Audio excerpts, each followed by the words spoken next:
Assalamualaikum. My name is Eimaan Hashmi. I am in part 5 and today I'm going to be reading The Riddle of the Hidden Treasure by Enid Blyton.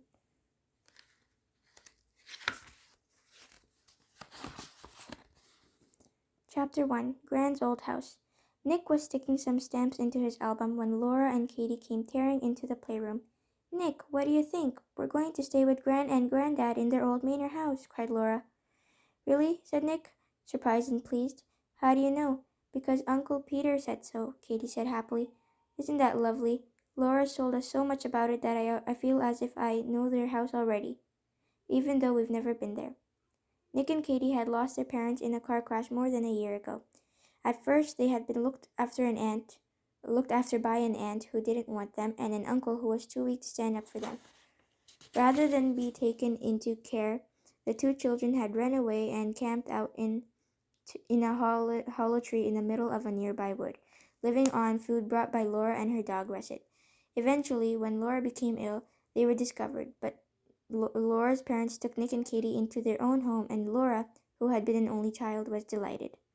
Nothing could ever replace their mother and father, but Aunt Marian and Uncle Peter, as Nick and Katie called Laura's parents, made them feel they belonged to a loving family once more. Laura's mother came into the room and smiled at the three excited faces. "Laura's told you about Gran's invitation, I see. It'll be fun for you to stay with them over half term. Gran and Grandad are very kind, and you'll be happy with them while Dad and I go away for holiday. The doctor says I must have a rest after having flu so badly." "Let me see their letter, Mum," begged Laura. She took it and read out loud. "It'll be lovely to have the three children to stay with us, especially as this may be the last time they can come here.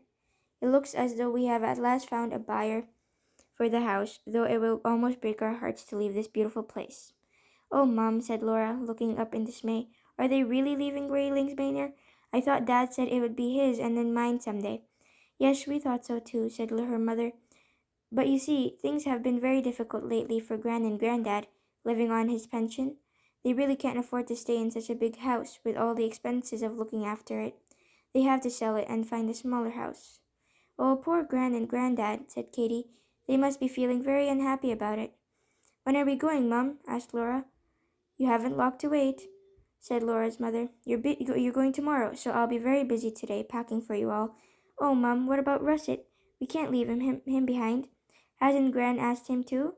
Her mother smiled. "Well," she said, "Gran says that as he's much better behaved than he used to be, he can come."